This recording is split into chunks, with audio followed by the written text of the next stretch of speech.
Alright, so I think we can get started now. Welcome everybody to another week of the user group. Thank you for coming out. So today we're going to be talking about the Procure to Pay cycle, the second part that we didn't get to last time. But first I want to make a couple of quick announcements about the trip to Minnesota coming up. So it's really imperative that everybody there is obviously on the best behavior. So you're going, make sure you wear the black slacks, no shirts, or wear your user group shirts. And some of the people that we're going to be meeting with there are going to be very high profile. So definitely do a bit of research on who they are and some of the things they have interest in before we go. So there's something we can talk about that's on a professional level. So we can talk about what they're doing at SAP or what if they've done any research lately. So it's just nice to know a little bit about that. Specifically, we're going to be meeting with John Turner from 3M, and he's actually the CIO of the whole company. So it's a big deal to know who he is. So you don't go up and say, "Oh, hello, who are you? What do you do?" That'd be horribly embarrassing. So yeah, if you're going on the trip, you have to be a registered member of the user group. That should be kind of a no-brainer, but I'm going to be going through checking. Same with I did with Turn 10. There was mostly everybody was a member already, so it was really awesome. There was only like a handful of people that I had to track down. So I'm going to be doing the same thing, and just kind of to follow what Bob said, just be on your best behavior. Bring resumes. If you're going on the trip, it's pretty crucial. They're wanting to hire people from this organization, from our club. So be on your best behavior. Bring resumes. Look professional. Yeah. Have something to talk about what you're doing in school, and and have some good questions for them about what they're doing. It just makes us look really good. All right, does anybody have any questions about the trip? No? All right. So I guess we can get into it. So today we're going to talk about goods receipt. We're going to talk about transfer postings, stock types, invoice verification, and vendor payment. All right, so there's a couple advantages to posting a goods receipt in reference to a purchase order. So this allows us to compare goods that we received to the actual order that was placed. The system actually suggests data in the PO to make it easier to check over and under deliveries. And the PO is automatically updated with the delivery. So when a goods receipt is posted, a material document is posted. This material document contains information about the material delivered and the quantity delivered. And an accounting document is also created when we post a goods receipt. So goods receipt overview. So this can include both internal and external movements. So the type of movement is distinguished on the work order. So a goods receipt can occur from external procurement or from internal production. Now obviously this leads to an increase in our stock. The goods issue is the movement that involves an outflow of goods and leads to a decrease in stock. So stock transfer. Stock transfer is the removal of materials from one storage location and placed into another. This can take place within the same plant or between plants. So this is a movement of goods, right? Now transfer posting is the change of the stock identification or qualification. This does not necessarily mean that there's going to be an actual physical goods that's being moved. So we're not always moving goods when we're doing a transfer posting. So this could be releasing stock for quality inspection, changing stock from material to material, and transferring of consignment material. I'm absolutely certain this came up on my exam too, because they did drill these two differences on while we were learning the stuff. So if you're taking notes, I would definitely make sure that you write this down. Very important. And a lot of this comes straight from the Term 10 book. So if you're curious about the wording, definitely pay attention to these. All right. So goods receipts can follow pre-planned movements in the quality inspection. This can be defined in material master record, and the stock type quality inspection will be adopted in the work order. Otherwise, this movement can be carried out on individual work orders. Now, when posting a receipt in the warehouse, quantity and value are updated regardless of the stock. All right, so for a stock overview, you can display stock for each organizational level. You can view batches and valuation type and special stock. Stock overview is static, which means you can only view the current stock situation. We cannot see the future planned goods receipts. And the view is also customizable. This is a big one. This was definitely on the list. You absolutely have to know this. Movement types. A 3-digit key to differentiate between goods and movements. So the goods receipt has its own movement type. Goods issued has its own movement type. Transfer posting has its own movement type. Definitely know what this is. So this plays a role in automatic account determination. It controls the screen used to enter documents and determines which accounts are updated in finance.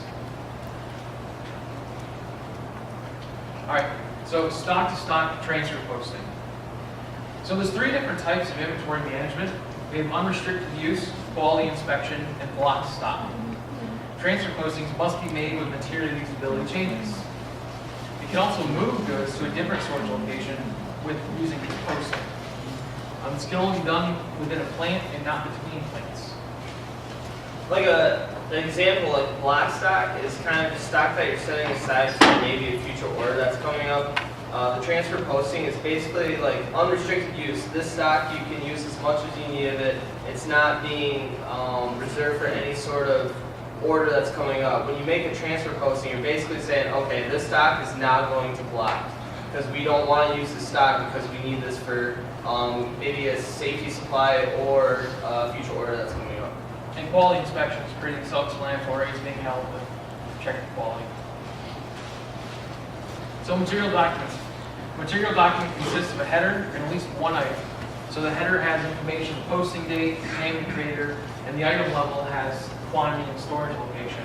Think back to your SAP courses, you're looking at the actual screen, header information, line. That's what we're talking about right here. This is independent from an accounting document. So accounting documents. Now these record the effects of material movement on the accounts. So when we were just talking about the different movement types, we're talking about goods received, goods issued, and things like that. It's going to affect the balance sheet when we receive goods, and when we send things out. So this also has a header, which has the document date, posting date, period, and the currency, as well as the line item, which was going to be the general ledger account and associated amount. Now, the accounting document is identified by company code and the accounting document number. So let's talk about some of the effects of a good receipt. Material and accounting documents, and when you, in purchasing, the purchase order history is actually updated when you get a goods receipt, right? Quality management, if it's active, an inspection log is created. If warehouse management is active, a transfer requirement can be created. And the output might be a goods receipt slip or a pallet label, depending on if you figure it that way. All right, so going on to invoice verification and vendor payment. All right, invoices and credit memos are checked for accuracy in invoice processing. This step does not involve actual payment. When done in reference to a purchase order, the system suggests data that's related to that purchase order. If variances occur, the user can block an invoice for payment. So if it doesn't match what it should be, you can block it before it's paid for. And posting the invoice completes the process. So some of the types of invoice verification. If it's, you can post an invoice verification with reference to goods receipt, purchase order, or delivery note. These are 3 more things that are very important to know, and they will absolutely be on the exam. So a purchase order-based invoice verification. You can settle all the items, irrespective of whether there have been partial deliveries or not, right? So if it's a goods receipt, if it's goods receipt based, use goods receipt as the basis of invoice entry. You cannot post invoices with greater quantity than the goods receipt. That makes sense, right? You can't post an invoice saying receipt this much and it's higher than what you actually received. Right? So the effects of invoice verification. It creates a liability towards the vendor. And that's the vendor account that we drew up on the board. Remember that? That's where it creates a liability towards them. The invoice receipt clears the GRIR clearing account that we also drew up on the board with relation to vendors. And it's an offsetting entry is to the vendor account. Just said. So 4 things that occur with invoice verification. An accounting document is created, provisions in the GRIR account are reversed, invoice document is posted in purchase order history, and if the invoice price differs from the purchase order price, stock value, and moving average price, they are updated in the material master.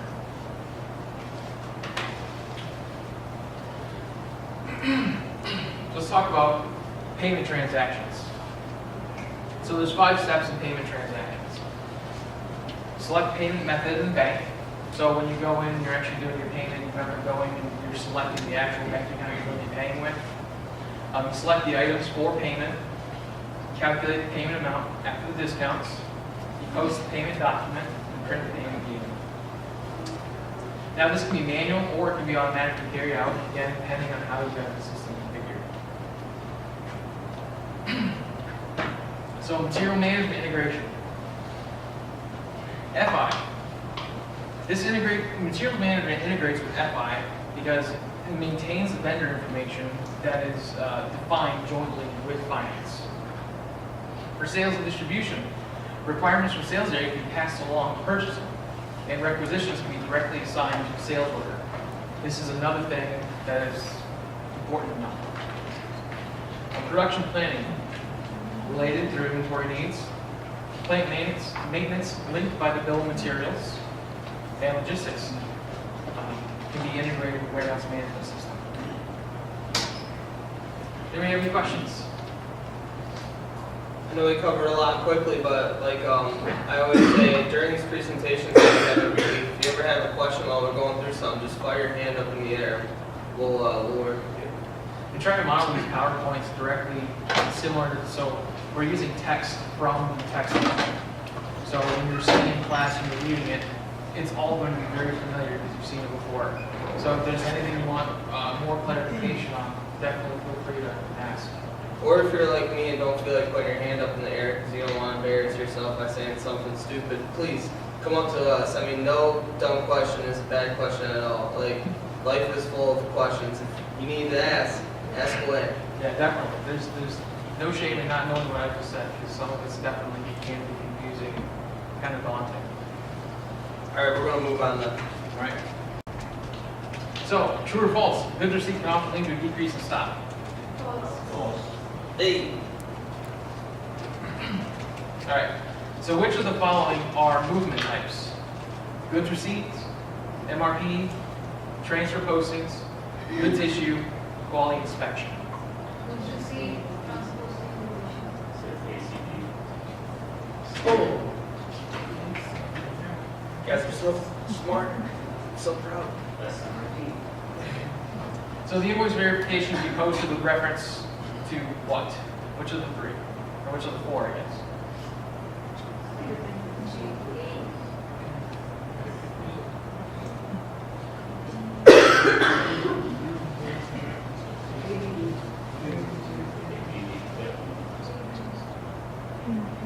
Oh, you guys are so smart.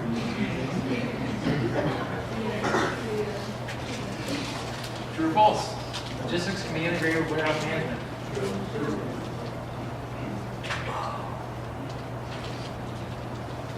And requisitions can be directly assigned to which?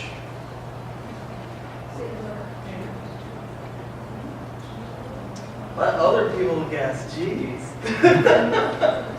Very proud. That's awesome. You guys did a really good job with that. We model these questions around what we solve the most in the test, so it's really great that you guys are getting these questions. If you guys have any questions about the trip, Turp 10, you just want to come talk to us, Bob and I will be up here to field any questions you may have. We are not meeting next week because of the trip. So 2 weeks from now, we're going to meet again, same time, same room.